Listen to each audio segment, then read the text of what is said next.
Hey there, you're looking kind of cute. Don't forget to subscribe and check out all my other socials. Enjoy. In the old, dusty university archive, many old books had not been touched for years. In one small room, secrets were kept safe. There, between tall shelves and the smell of dust, one person sat alone at a desk. They were focused on reading old books from the Middle Ages. This person was not just studying. They wanted to change what people believed was possible. As time went on, the history student became more and more upset. Every book about magic and old stories showed nothing new. It seemed that magic was not real, just an old story that people kept telling. "This always happens," the student whispered. Their voice broke the quiet of the archive. Still, the search went on. They had spent many hours looking for proof of magic, but found only the quiet of history and many old stories. Suddenly, the student heard a soft noise. The librarian, wearing a plain gray sweater, walked over. She looked at the student, wondering why they worked so hard. "You know we close in an hour," she said. "Just finishing up." The student stretched, joints popping from hours of hunched reading. One more shelf to check, then home to another frozen dinner, and more disappointment. The furthest corner held books so old their spines had faded to illegibility. Reaching for a particularly worn volume, fingers brushed against something wedged behind the others. A slim book bound in black leather tumbled out, landing open on the stone floor. The pages were different from anything in the archive. Instead of faded brown parchment, they gleamed white despite their obvious age. Text flowed across them in deep crimson ink that seemed to pulse in the dim light. Latin, but a dialect unfamiliar despite years of study. Curious. The student gathered the book, noting the weight of it. Heavy for its size, as if the pages were made of something denser than paper. The cover bore no title, only a symbol that resembled a twisted serpent eating its own tail. Back at the desk, careful translation began. The Latin was archaic, predating most medieval texts by centuries. Each sentence revealed something more disturbing than the last. The Chronicle of Carter the Malevolent, Scourge of the Eastern Kingdoms, Master of the Forbidden Arts. The book detailed the life of a wizard who had terrorized Europe 400 years ago. Not the charlatans and hedge witches found in most historical accounts, but someone who had wielded genuine power. Cities burned at his command, armies fled before him, kings paid tribute to avoid his wrath. Until the Alliance of Seven sealed him beyond the veil of death, his essence trapped between worlds, waiting for one foolish enough to speak the words of awakening. The warnings were explicit. Page after page described the horrors that would befall anyone who attempted to free Carter. Yet the book also contained the ritual itself, written in meticulous detail. Every component, every gesture, every syllable of the incantation. The student's hands trembled. Here was proof that magic had existed. More than existed. The book claimed Carter still waited, suspended between life and death, ready to return. The rational mind said it was impossible. But the evidence was compelling. Contemporary accounts from multiple sources, details that matched across different historical records. And this book itself, which felt alive beneath searching fingers. "Closing time!" The librarian's voice echoed through the stacks. The book slipped into a backpack before reason could intervene. This required further study away from prying eyes. The apartment was small but private, perfect for a graduate student's budget. The book lay open on the kitchen table, its crimson text seeming brighter under the fluorescent lights. 3 times the warnings had been read. 3 times ignored. The ritual required simple components. Salt from the Dead Sea, ordered online last year for another project. A silver mirror, grandmother's antique hand mirror, would suffice. Blood willingly given. A needle from the sewing kit would handle that. And the words, those terrible words that even in Latin seemed to twist the tongue. "This is insane," the words echoed in the empty apartment. But curiosity had always been stronger than caution. What if it worked? What if magic was real? The discovery would revolutionize historical understanding, change everything. The salt formed a perfect circle on the hardwood floor. The mirror caught the overhead light, reflecting it in strange patterns. A drop of blood, squeezed from a pricked finger, fell onto the glass surface. The incantation began slowly, each syllable carefully pronounced. The Latin felt heavy, weighted with power that shouldn't exist. The air grew thick, pressing against exposed skin like a physical presence. The mirror's surface rippled, though no hand had touched it. Cartarius malevolens, ego te evoco, trans velum mortis ad mundum vivorum redi. The lights flickered, once, twice, then died completely, plunging the room into darkness. But the mirror glowed, casting silver light that made shadows dance on the walls. The blood on its surface bubbled and spread, forming patterns that hurt to perceive. A voice, deep and amused, filled the room without seeming to come from any direction. 4 centuries of waiting, and my liberator is a mere student? How disappointingly modern. The mirror shattered, not into random shards, but into perfectly geometric fragments that hung in the air, rotating slowly. Between them, darkness deeper than the absence of light began to coalesce. A figure stepped through, tall, dressed in robes that belonged to no historical period, with eyes that burned like cold stars. Carter the Malevolent had returned. You're real. The words came out as a whisper. Real? Child, I am more real than your shallow century can comprehend. Carter circled slowly, examining his summoner with obvious disdain. A boy playing with forces beyond understanding. How typical. I'm not a boy, I'm... Silence. The word carried weight that pressed down like a physical force. You read the warnings. You knew the price of awakening me, yet you proceeded. Such arrogance demands correction. Carter raised one hand, fingers tracing symbols in the air that left burning after images. You sought to uncover magic's secrets? Then experience them firsthand. Power washed over the student like a tide of ice and fire. Every cell screamed as fundamental changes began. Bones shifted, reforming into different configurations. Muscle mass redistributed, hair follicles activated, sending auburn strands cascading past shoulders that were narrowing, becoming delicate. Stop! What are you... The voice cracked, rising in pitch with each word. I am giving you what all summoners receive, a lesson in humility. Carter watched with clinical interest as the transformation continued. Your body rebels against its birth form. Fascinating how easily flesh can be reshaped when one knows the proper methods. The baggy jeans and university sweatshirt hung loose on a frame that was shrinking, curves emerging where none had existed before. Hands clutched at a chest that was expanding, developing into unmistakably feminine proportions. The pain was excruciating, but worse was the sense of self dissolving, reforming into something alien. Please. The voice was completely different now, high and melodious, despite the terror it carried. Please? You summoned Carter the Malevolent, and now beg for mercy? The wizard laughed, a sound like breaking glass. The transformation is nearly complete. Let us see what we have wrought. A gesture from Carter caused every mirror and reflective surface in the apartment to shimmer. In them stood a woman, petite, with auburn hair falling in waves past her shoulders, green eyes wide with shock, delicate features that bore no resemblance to the face that had existed minutes before. Perfect. You sought to study me like some historical curiosity? Now you shall serve a different purpose entirely.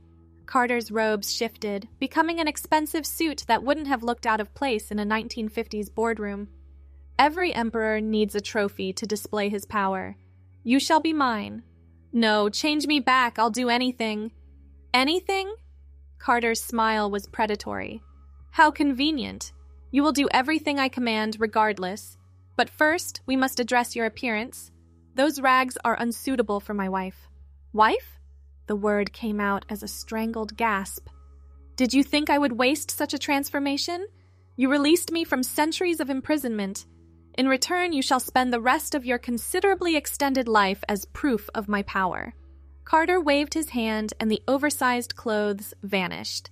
In their place appeared a dress straight from a 1950s fashion magazine. teal blue with white polka dots, cinched at the waist, falling to just below the knees. White gloves materialized on trembling hands. Feet found themselves in white heels that somehow fit perfectly, despite never having worn such shoes before. Much better. Though we must do something about your deportment, you stand like a man still, despite your new form. Because I am a man. This is just an illusion, or... An illusion? Carter touched a finger to the exposed collarbone, and electric sensations shot through hypersensitive skin. Does that feel like an illusion? You are female now, completely and permanently. Best to accept that quickly. Another gesture, and invisible forces pulled shoulders back, straightened spine, positioned feet in a decidedly feminine stance. Muscles locked in place, refusing to obey desperate attempts to move. Now then, let us discuss your education. A proper wife must know how to behave, how to speak, how to think. Carter's eyes bored into terrified green ones. Look at me, my dear. Look deeply. The command was irresistible. Those burning star eyes expanded, filling all vision. Thoughts became sluggish, wrapped in cotton. Resistance felt pointless, exhausting. So much easier to just listen, to let those words sink deep into consciousness. Your name is Natalie. You have always been Natalie. You remember being male, but that feels distant now, unimportant. What matters is pleasing your husband, being the perfect wife he deserves. No, I'm not. But the protest sounded weak even to her own ears. Natalie. The name fit somehow, settled into her mind like it had always belonged there. You enjoy wearing dresses. They make you feel beautiful, feminine, correct. Pants seem strange now, unwelcome against your smooth skin. You walk gracefully in heels, have always walked gracefully in heels. Memories shifted, twisted. The body's new balance felt natural suddenly. The heels weren't uncomfortable anymore. They were right, proper. How had she ever walked without them? Speak now, tell me your name. Natalie?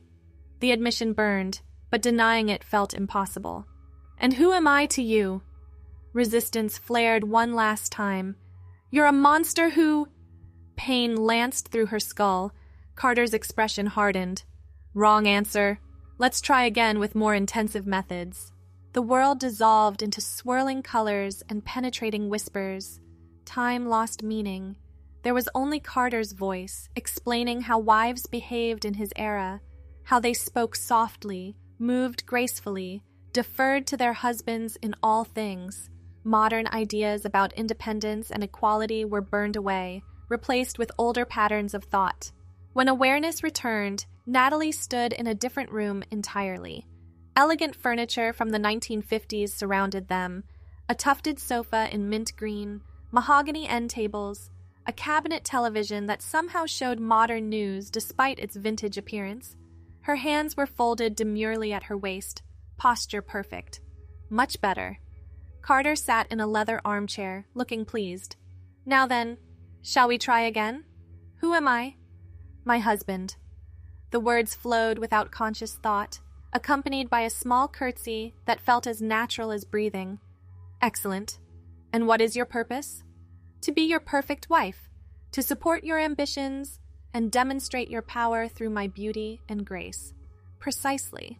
Carter stood, towering over her diminutive form. Though we must expand your wardrobe, a single dress, no matter how lovely, won't suffice.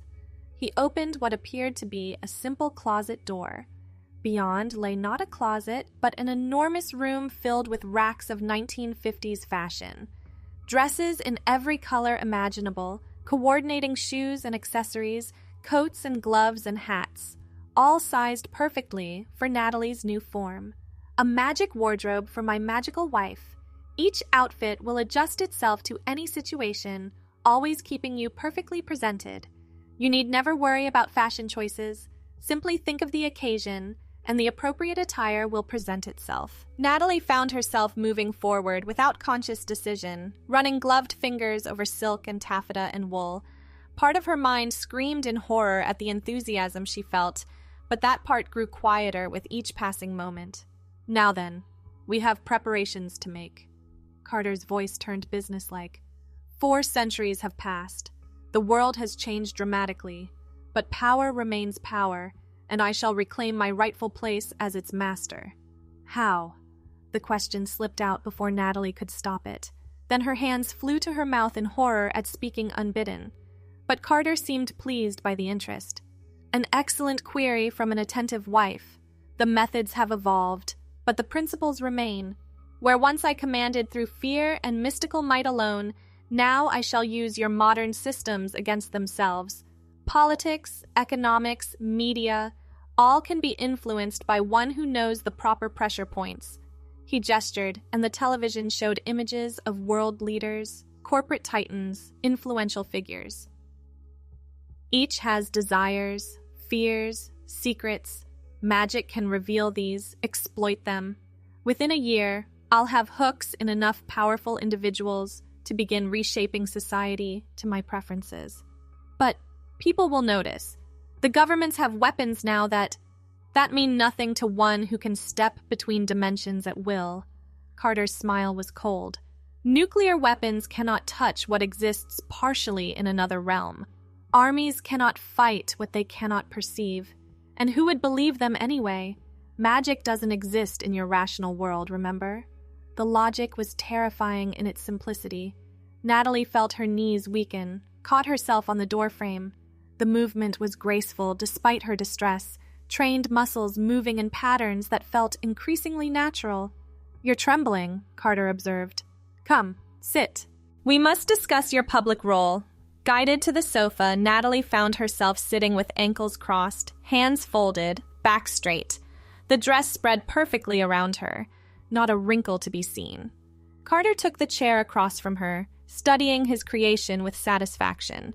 "In public, you will be Mrs. Carter, a wealthy man's devoted wife, beautiful but demure, seen but rarely heard unless speaking of charitable causes or fashion, the perfect camouflage for my activities. People will ask questions, where we came from, how we met, all of which you'll answer with memories I'll provide. A whirlwind romance during your European vacation, my family's old money from investments, vague enough to avoid scrutiny, detailed enough to satisfy casual curiosity." Carter waved dismissively. "The truly powerful care only that I can benefit them. The masses will see only what they expect. A rich couple living a glamorous life." The apartment shimmered and expanded. Rooms multiplied, furnishings grew more elaborate. What had been a student's modest dwelling became a penthouse worthy of Manhattan's elite. Floor-to-ceiling windows revealed a view that shouldn't exist. The city spread below, though the building had been nowhere near this tall moments ago. Spatial manipulation was always one of my stronger talents. Carter noted her amazement with amusement. "We'll need suitable accommodations for entertaining. Politicians and executives expect certain standards." "This is insane," Natalie whispered, then flinched, expecting punishment for the outburst. "Is it? You sought proof of magic, did you not? Here it is, reshaping reality around you. You simply failed to consider that power without wisdom leads to servitude." Carter rose, extending a hand. "Come, let me show you the rest of our home." The tour revealed luxury beyond imagination. Every room perfectly appointed in mid-century style, but with modern conveniences seamlessly integrated. A kitchen that would make professional chefs weep. Bathrooms of marble and gold. A library filled with books in languages that predated human civilization. The master bedroom made Natalie freeze. A massive 4-poster bed dominated the space. Silk sheets in deep burgundy. Feminine touches everywhere, despite being clearly meant for 2 occupants. "You needn't fear that particular wifely duty," Carter said, noting her tension. "I have no interest in physical intimacy. You are a symbol, not a lover. Your presence alone serves my purposes." Relief flooded through her, followed immediately by shame at feeling grateful for any mercy from her captor. "Your room is through here." He opened an adjoining door to reveal a space that was unmistakably feminine. Rose-pink walls, a vanity covered in cosmetics and perfumes, a bed with white lace coverings. "You'll find everything needed for maintaining your appearance. I expect perfection at all times. I don't know how to use most of this.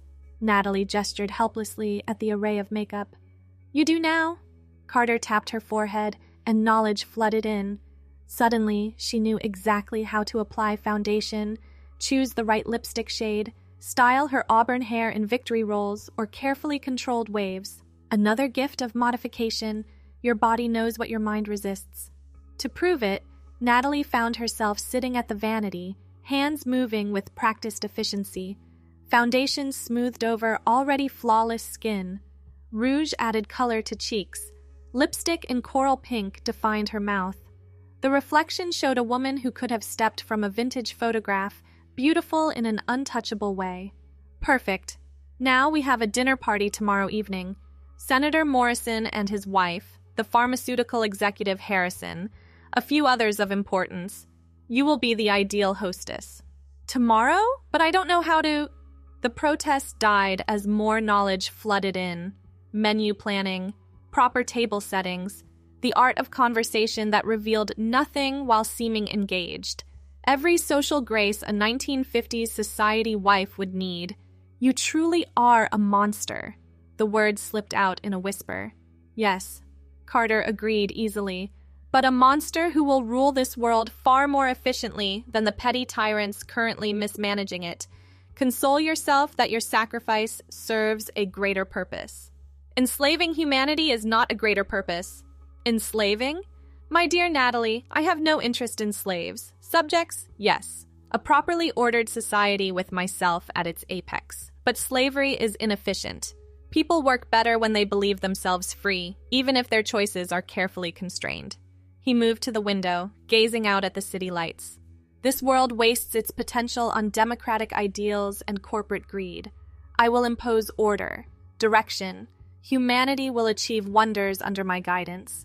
Through mind control and manipulation, through incentive and consequence. Those who serve well will be rewarded beyond their dreams. Those who resist... He shrugged. There are always examples needed to maintain order. Natalie rose from the vanity, approaching him on unsteady legs. The heels clicked against hardwood, a sound that sent shivers through her. Everything about this body felt wrong and right simultaneously, natural movements at war with mental resistance. Why me? Of all the people who could have found that book, why was I chosen? Chosen? Carter laughed. Pure chance, nothing more. Though I confess the irony amuses me. A student of history, transformed into a living anachronism. You'll spend eternity preserving a moment that never truly existed. A perfect 1950s wife in an imperfect modern world. Eternity? The word stuck in her throat. Did I forget to mention? The transformation wasn't merely physical. You'll age perhaps 1 year for every century that passes. Long enough to watch this world change under my rule, to see if my vision proves correct. His reflection in the window smiled coldly. Considerate opportunity for the ultimate historical study. The weight of that pronouncement drove Natalie to the sofa. Immortality, not just transformed, not just enslaved, but condemned to watch centuries pass in this form. Her hands twisted the fabric of the teal dress, seeking comfort and texture. I can see this troubles you. Perhaps a demonstration of the benefits would help. Carter turned from the window, producing a leather journal from thin air. This contains the true history of the last 4 centuries, events your historians missed or misunderstood. Read it. Learn what actually shaped your world. The journal felt heavy with age and power. Opening it revealed handwriting that shifted between languages, sometimes mid-sentence, yet somehow remained comprehensible. Accounts of secret societies, hidden wars between practitioners of true magic, the real reasons behind historical events that textbooks attributed to politics or economics. The Salem witch trials were cover for eliminating my remaining allies, Carter noted as she read. World War I was partially sparked by a German mystic attempting to recreate my bindings for his own use. So many secrets, lost to your academic consensus. Each page revealed wonders and horrors in equal measure. Despite everything, Natalie found herself absorbed. This was what she'd sought. proof that history held more than mundane human squabbles, that magic had shaped civilization from the shadows. You see, service to me need not be entirely unpleasant. You'll have access to knowledge scholars would kill for, witness events that will reshape humanity. Yes, you'll do so in heels and pearls, but is that truly such a terrible price? You stole my identity, my life, my very self. The words came out steady despite tears threatening to fall. I transformed you into something greater. Would you rather have lived 60 mundane years as a forgotten academic, or centuries as living proof that reality exceeds human imagination? That wasn't your choice to make. Of course it was. Carter's tone held no remorse. You surrendered choice the moment you spoke the incantation. Magic has rules, even for those who master it. You called me forth. The price was clearly stated. That you didn't believe it would be enforced shows naivety, not injustice. A clock chimed somewhere in the penthouse. Midnight. Had so much time truly passed? The transformation felt like moments and eternities simultaneously. You should rest. Carter moved toward his own chambers. Tomorrow brings your debut as Mrs. Carter. I expect flawless performance. And if I refuse? If I tell everyone what you really are? He paused at the doorway. Try it. See what happens when you attempt to speak words that would harm my interests. Natalie opened her mouth to test it, found her throat closing. The words simply wouldn't come. She could think them, but vocal cords refused to cooperate. Even writing proved impossible. Her hand cramped the moment she tried to pen warnings. Another safeguard woven into your transformation. You can speak freely to me in private. In public, only words that support our cover story will emerge. He smiled at her obvious frustration.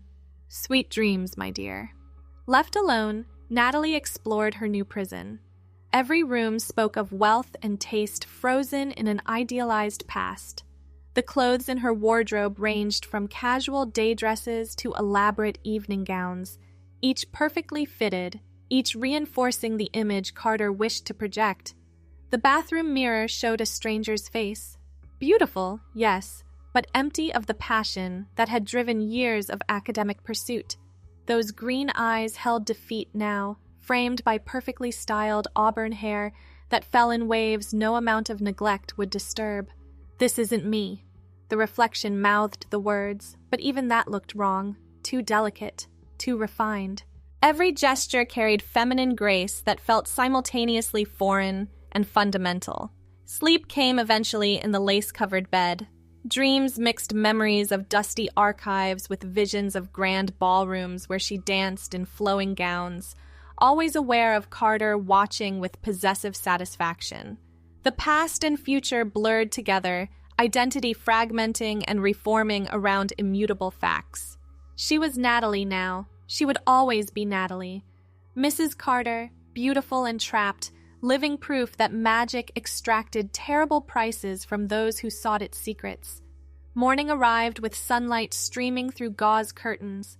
The body moved without conscious thought, following routines that hadn't existed yesterday.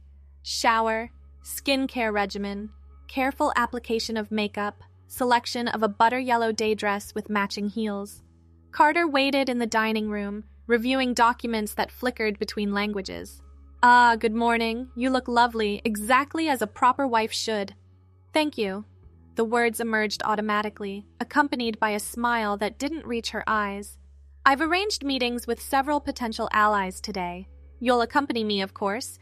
Visual reinforcement of my stability and success. He gestured to a plate of elegantly arranged breakfast. Eat. Maintaining that figure requires proper nutrition. The food tasted exquisite despite her lack of appetite. Another modification, perhaps. Everything calibrated to keep her in perfect condition for display. She ate mechanically, posture impeccable, every movement a dance of trained femininity. Tell me about Senator Morrison. The question surprised them both. Natalie hadn't meant to show interest. Ambitious but weak-willed, desires presidential power but lacks the courage to seize it without assistance. I'll offer that assistance for a price. Carter seemed pleased by her engagement.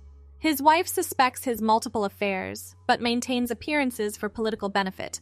You'll find her bitter but useful. She knows everyone worth knowing in Washington society.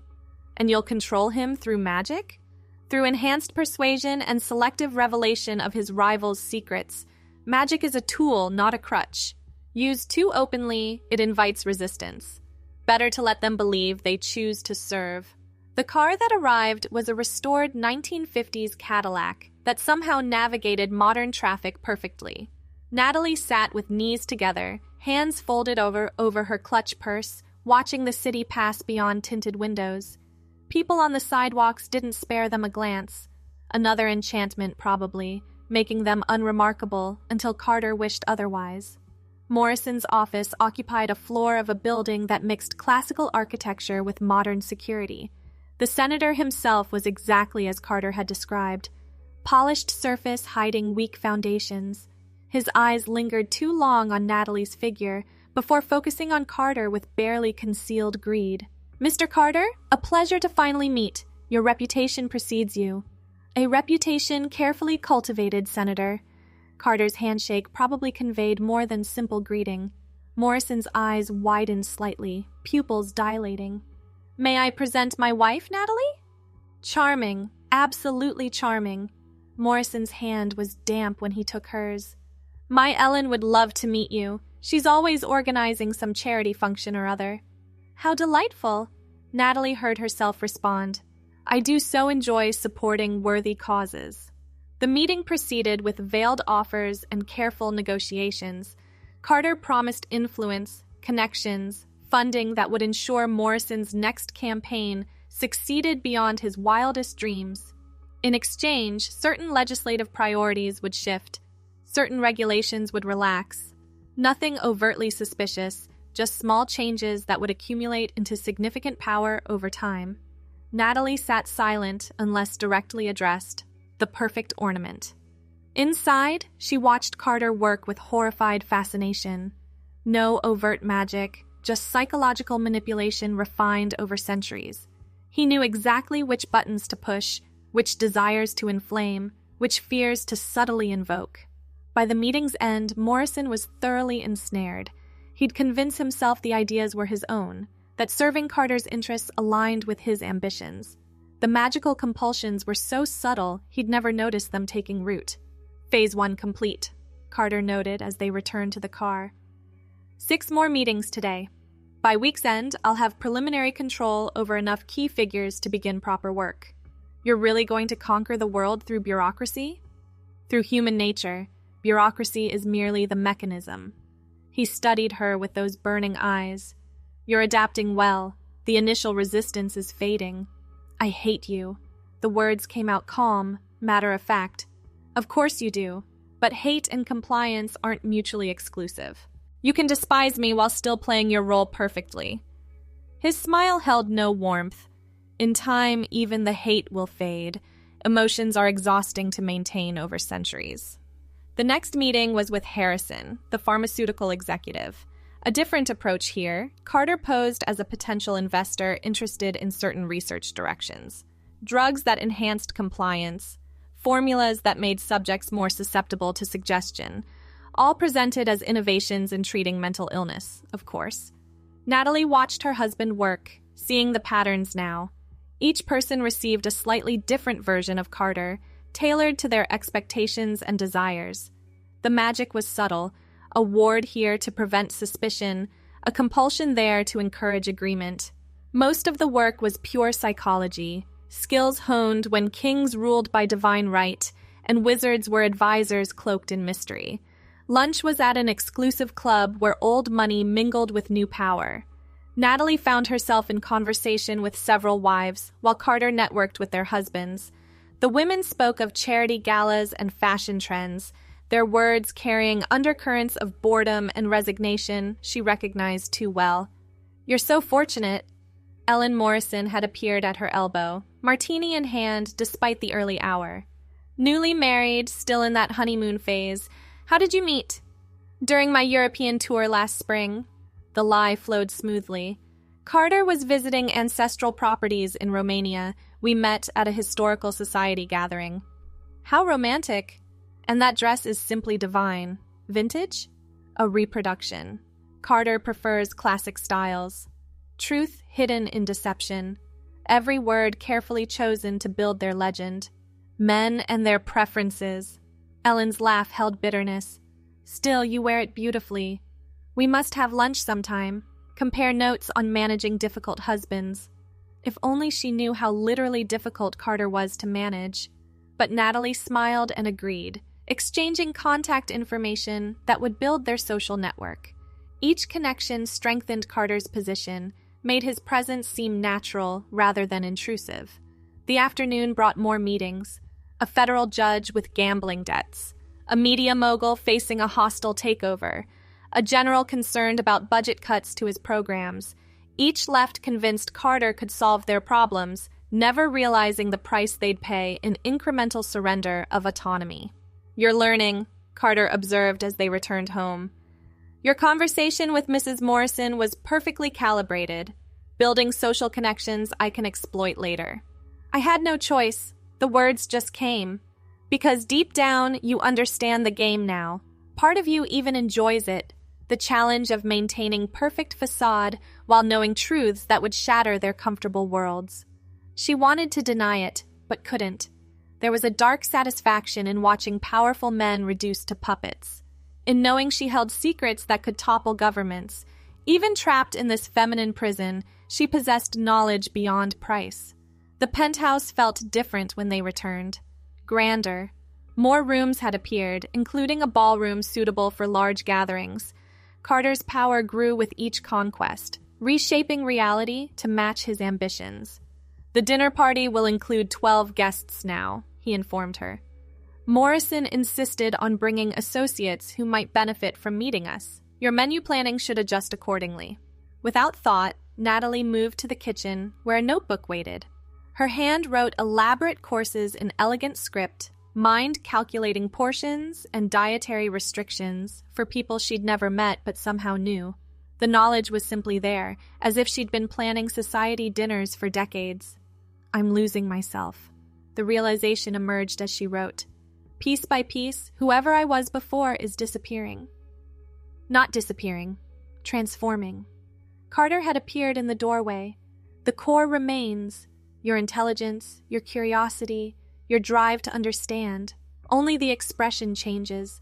Instead of dusty books, you study human nature. Instead of writing dissertations, you craft social occasions that advance our agenda. Your agenda, never mine. Semantics.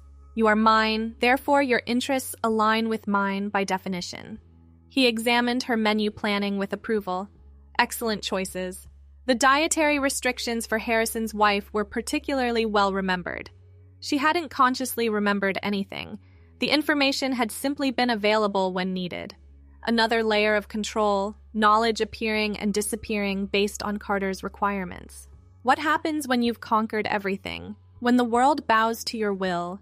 Then I improve it. Eliminate waste, direct resources efficiently. Humanity will achieve its potential instead of squandering it on petty conflicts. He moved closer, and she fought the urge to shrink away.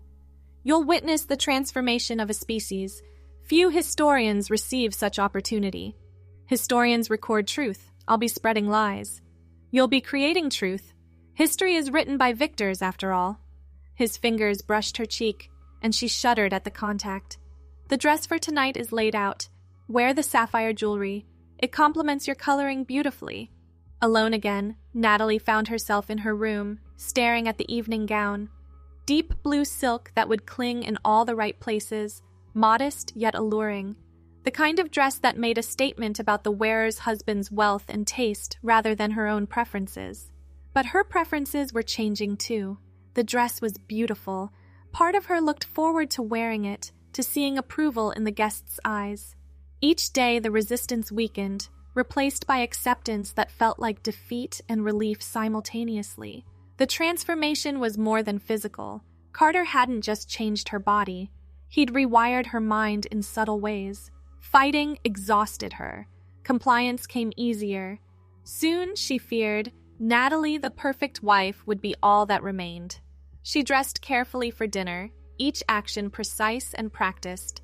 The sapphires were cold against her throat, their weight a reminder of the chains that bound her more thoroughly than any metal could. When she examined her reflection, a stranger looked back, beautiful, poised, empty behind the eyes despite the perfect smile. The guests arrived precisely at 7. Natalie greeted each warmly, remembering names and details she shouldn't know. Senator Morrison's wife complimented the decor. Harrison mentioned investment opportunities. As the night drew to a close, whispers of the judge's scandalous marriage filled the air. Carter, satisfied with his orchestration, smiled at Natalie, his accomplice in this grand deception. The lie had now woven itself into their reality. Thanks for watching. Don't forget to check out my other socials if you want more content, early access, behind the scenes, and more. All links down below.